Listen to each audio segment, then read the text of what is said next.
The Honourable Leader of the New Democratic Party.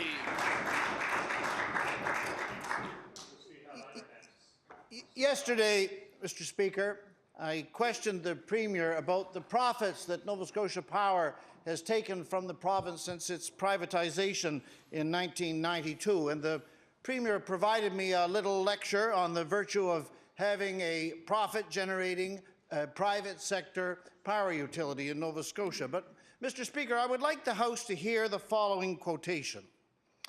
Each year, more than $100 million from power customers in Nova Scotia leaves this province to be invested by Emera outside of our province. It is time to find a fair balance between shareholders and Nova Scotians struggling to pay their power bills, unquote. Does the Premier remember writing these words in 2012? The Honourable Premier. Mr. Speaker, I sure do.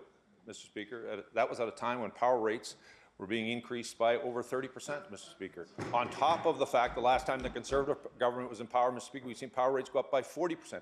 I absolutely do remember those words, Mr. Speaker, and I want to tell the honourable member, since we've come into government, Mr. Speaker, power rates are stabilized. The Honourable Leader of the New Democratic Party. And perhaps the Premier will remember also these words, Mr. Speaker, from another op-ed which he wrote in the same year. Nova Scotia Power as a company is certainly not struggling. It's doing so well that in the last 10 years, it has sent more than $1 billion of pure profit to its parent company, Emera. And right out of the province, that's more than $1,000 for every person living in Nova Scotia, pulled out of our economy, while executives' profit and capital is sucked out of our province. Mr. Speaker, I could not have expressed this with any more clarity, only I didn't express it, the Premier did. So he owes people an answer to the question, what made him change his mind? The Honourable Premier. Thank you, Mr. Speaker. Thank you, Mr. Speaker. I want to thank the honourable member for the question, Mr. Speaker. I want to tell him, Mr. Speaker, the piece of legislation that is before the House today, Mr. Speaker, does two things. Number one, Mr. Speaker, it allows for borrowing capacity at a rate that reflects the reality of every other utility. But I think most importantly for Nova Scotians, Mr. Speaker, it secures, Mr. Speaker, that Emera's head office will be located in Nova Scotia, Mr. Speaker, that those hundreds of jobs associated with that will be in this province.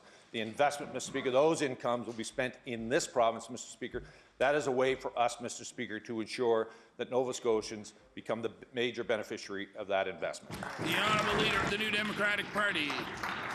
Mr. Speaker, plainly the Premier was once very concerned about profits being made off the customers of Nova Scotia Power, and then those profits being shipped out of the province. Today, however, he's more concerned that Emera should be able to call its own tune and have exactly the financial structure it wants. What has caused the Premier to turn into Mr. Emera and to lose sight of the nearly 40% of our population for whom paying their power bill is a real struggle? The Honourable Premier.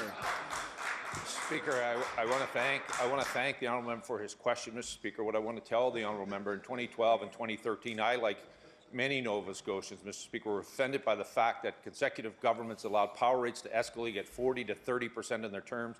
I want to tell the honourable member that when Nova Scotians elected this government, Mr. Speaker, they had a government that was going to ensure their power rates didn't escalate like they did under previous governments.